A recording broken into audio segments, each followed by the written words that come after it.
and gentlemen, this is 3 Count Review. Do I have everybody's attention now? Welcome everyone to 3 Count Review. I am KO, aka Howard J. Dingers, and this is the Monday Night Raw edition of 3 Count Review. That was actually a really good episode. I'm actually very surprised. I was very entertained by that show. It was a very good show. So you know what? Let's just dive right into what happened. We started off the episode with a 24/7 championship video package. And it was entertaining. It was funny. It basically highlighted all the championship changes that we've had over the past couple months, and it highlighted R-Truth and Drake Maverick. So then it was announced that the first match of the night was going to be a 24/7 championship match, the first ever actual match for the 24/7 championship. It's a mixed tag match between R-Truth and Carmella versus Drake and Drake's wife. I believe her name is Rey Maverick. Interesting. Basically it's a pretty quick match. Carmella attacks Renee attacks Carmella. R-Truth and Drake do most of the wrestling, and R-Truth wins with a delayed facebuster, like almost a suplex into a facebuster type of. It was weird, but yeah. So after the match, the 24/7 championship rules were back in effect, and there was a bunch of people around the ring, all the people who usually go for the championship. And they all covered R-Truth. So the ref counts 1, 2, 3, and all of a sudden, Mike Kanellis rolls out of the bottom with the title, and Mike Kanellis is your new 24/7 championship. This was good. This almost felt like the end of the R-Truth versus and Drake Maverick kind of segments with the championship, which I'm okay with. It seemed like it kind of hit its stride. It seemed like it was starting to get a little stale. So I'm okay if they move on from that, especially. I'm very excited for what they move on to with what happens next. Mike Kanellis is running backstage away from everyone. He locks himself in a WWE officials room, and no one can get in the door. He must have locked it or something. And then Maria walks up to the door, Maria Kanellis, and she says, "Mike, let me in." Okay. Later in the night, Mike and Maria are back in that room, and Maria says, "You know what? I want my unborn child to have a championship parent." This is a weird storyline that they're doing. It's super weird. Maria did say, "Get down on your back like you usually do." Ooh. Ugh. Maria Kanellis is your new 24/7 champion. I actually really like this because it's gonna play. They've already played out the storyline of she's pregnant, no one's gonna pin her, and she's kind of rubbing that in people's faces, walking up to people saying, I'm the first pregnant champ. You're gonna pin a pregnant woman. Blah blah blah. It's actually really I think it's gonna be interesting. I think they have some fun ideas of how they can take the title off of her. I think it's going to be very interesting to see how they do that. So next we had a 5-superstar gauntlet match to determine AJ Styles' #1 contender for SummerSlam. And it starts off with Rey Mysterio versus Cesaro. Good little contest here. I was hoping for a Cesaro Swiss 1-9 tease, but they never did that. But eventually, Rey Mysterio won with a 6-1-9. And then out comes Sami Zayn. Sami Zayn beats down Rey Mysterio. And then Rey just rolls up Sami. Way to bury Sami. Then Andrade comes out next. We had Rey Mysterio versus Andrade, who always have good matches together. And they had another good match together here. And we got Andrade winning with the Hammerlock DDT. And then out comes Ricochet, the 5th and final guy. So it's Andrade versus Ricochet. And they had just a stellar match. Just an absolute banger match. Andrade Ricochet, and Ricochet eventually won with the 630. So it's going to be AJ Styles versus Ricochet at SummerSlam for the United States Championship. I'm okay with that, and Ricochet cut a promo after the match about basically because everyone didn't believe that he could beat Joe, and he just said, people only believe what they see, and now they're gonna start believing in him. Next we had a moment of bliss with Alexa and Nikki, and I actually kind of like the format that they have of just Alexa and Nikki. It's more like a TV talk show instead of an interview. It was kind of nice because they bounced back and forth with each other. It wasn't as bad as any other Moment of Bliss segment, so that's an improvement. It was promoted as a video clip that the WWE Universe won't want to miss. That's an oversell. The video ended up being Natalya practicing with Fit Finlay before Raw, It was her practicing how to counter the disarm her.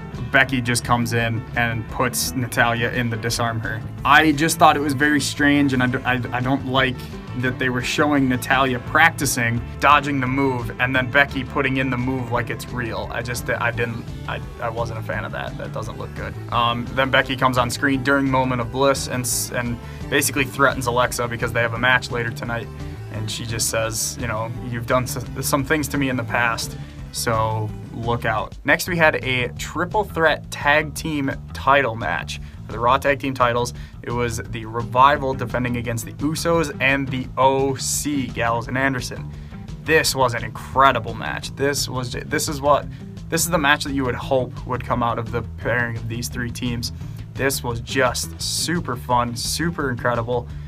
Back and forth, and the end sequence, I'm not even going to try to explain it. It's better if you just go watch the end sequence or the full match. I recommend watching the full match. It was very fun. Went through 2 ad breaks. The OC ended up winning with the Magic Killer, and the OC are your new Raw Tag Team Champions. Awesome. Now Gallows and Anderson have the tag belts. AJ has the United States belt. Love it. And then they cut backstage, and AJ had a celebration ready with a bunch of fancy food and champagne, and they celebrated after. It's fun. So then they had a Raw reunion recap, and since I didn't do a 3 count last week, I want to just throw in there. Raw reunion was a waste of time last week. It was stupid. The only good thing that came out of Raw reunion was Bray Wyatt attacking Mick Foley. That's it. Mick Foley put over Bray Wyatt. That's it. DX buried the club. Everyone just got buried, and it was stupid. It was just, everything was just thrown together last second. People were just jammed into segments that they didn't belong. It was a waste of time. No, you got to use your old guys to put over your new guys. That's the whole point of it. And only Foley was able to do that. So waste of time, waste of it was just a waste. Then we had the Viking Raiders against some jobbers. Didn't even bother to write down their names because didn't matter. Match went about a minute, and the Raiders won with the Viking experience. Please, please, please give me the Viking Raiders versus the OC. I'm here for that. Then we cut backstage, and the Street Profits do their Raw narrating thing. They talk about the Viking Raiders. They talked about Ricochet. They talked about the OC. They talked about Maria Kanellis. And at which point, Montez Ford says, who's going to pin her? She's pregnant. And Angelo Dawkins goes, implying that he's into pregnant women. These guys are fun. It's interesting. Apparently, Heyman wanted them up, but Vince doesn't think they're ready yet. So that's why they're not wrestling. They're only used in backstage stuff. So good. I mean, it's introducing them to the crowd, and hopefully they're over by the time they actually start wrestling. So it could work. We'll just have to see how it goes. Eventually, Seth Rollins comes in to talk about his match with Dolph Ziggler. Yeah, it was just a good use of Seth Rollins, the top guy on Raw, to kind of make the Street Profits feel more important. I think it was a very good use of that. So then we had Becky Lynch versus Alexa. This was a decent match. About a couple minutes into the match, Alexa started grabbing at her ankle and like crying. Yeah, so Alexa got hurt. The ref ended up calling the match. Becky won because Alexa wasn't able to continue. But then Nikki challenged Becky to a match. So we went to commercial. We come back. The match was made official, and Becky just kind of won that match. So I don't know why they didn't just make it Nikki versus Becky to avoid all that. Because then after the match, Bliss started attacking Becky because she had faked the ankle injury, so she was just attacking her. And Natty comes out. It looks like Natty's out for the save, but Natty actually just puts Becky in the sharpshooter and holds it for a while. So good build to that match. I'm interested in that match. This build has actually been decent. As much as I don't really care about Natalya, I think the build for this match has actually been interesting. Then Maria Kanellis was having her photo shoot for the 24/7 championship, and Braun Strowman just kind of walked up to her, and Maria told her to prove to her how strong he is. What? I think that's just setting up a Braun Strowman versus Mike Kanellis match, maybe. Seth Rollins versus Dolph Ziggler next. First question, why is Seth having this match and not Miz? Because this is off the backlash of Tuesday where on Miz TV, HBK was there and Dolph Ziggler super kicked HBK.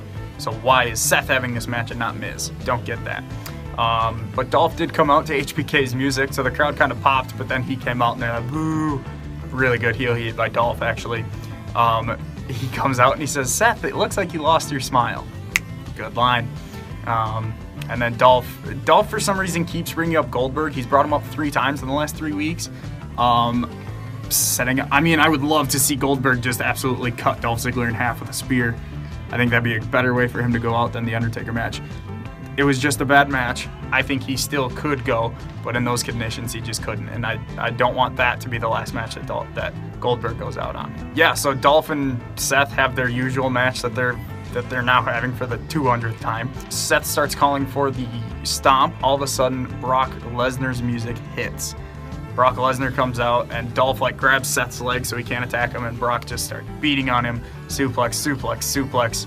Beats him up outside, throws him into the guardrail. He ends up F5ing him outside of the ring into the ring post. Looked brutal. Lesnar grabbed a chair, was beating Seth with the chair, F5'd Seth onto the chair. Seth starts bleeding from the mouth, and then he F5s him onto the chair again. He leaves. Seth gets stretchered out.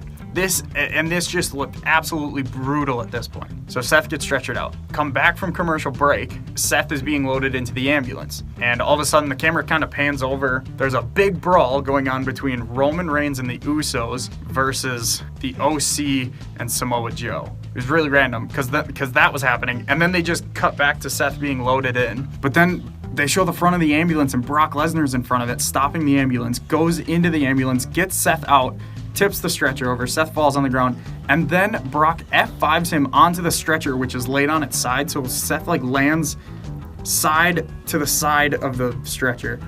Oh, it looked so bad. Oh, the replay, it just looks terrible. It looks awful. Yeah, and then I think they actually stretchered him out after that. I wouldn't be surprised if Seth might be injured after that. It looked really bad, or at least he's not going to be 100%. Actually, not even KV. He's not going to be 100% going into SummerSlam after that. And then the main event of the show was what they were calling a Samoan Summit. Guess it was supposed to be Joe and Roman talking it out. I don't know. But Joe came out and he said that the summit has been canceled because of the backstage brawl. And he said, I'm only here to fight. I don't want to talk. I'm here to fight. So Roman, get on out here. Roman comes out, they start brawling. Joe throws Roman into the steel steps. Roman then picks up the steel steps and throws it right in Joe's face, which looked incredible.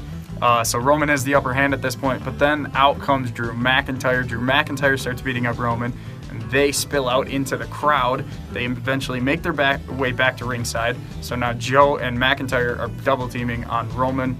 Out comes Cedric Alexander for the save. Cedric gets a little bit of offense in, but then Joe clotheslines him to get the upper hand. So Joe was beating up Roman in the ring. Cedric was getting beaten up by Drew outside of the ring. Yeah, and then everyone kind of makes their way up to the top of the ramp. Joe and Drew are about to put Roman through the table.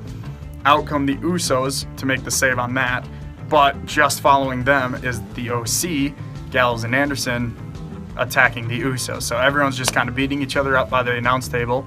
All of a sudden the camera pans up and Cedric Alexander is at the top of the LED board, the Minitron, by the announce table, and he jumps off of the LED board into everyone. That was actually really cool. Cedric looked awesome after this. And then, Cedric kind of brought Drew back to the ring. He was beating him up. The OC then come out to beat up Cedric, but then Roman saves him, and then there's just a bunch of back and forth where the Usos come back out, Joe comes back out, but then eventually the faces stand tall, and that's the end of the show. It was actually a really fun ending to the show. It felt very chaotic.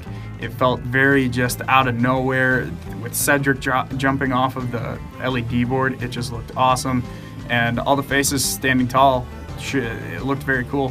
Looks like into SummerSlam, we're going to be getting Drew versus Cedric, the Usos versus the OC, and Joe versus Roman. That was Monday Night Raw. I honestly would give it... This was one of the better Raws that I've watched in a long time. I'm actually going to give this a 4 out of 5.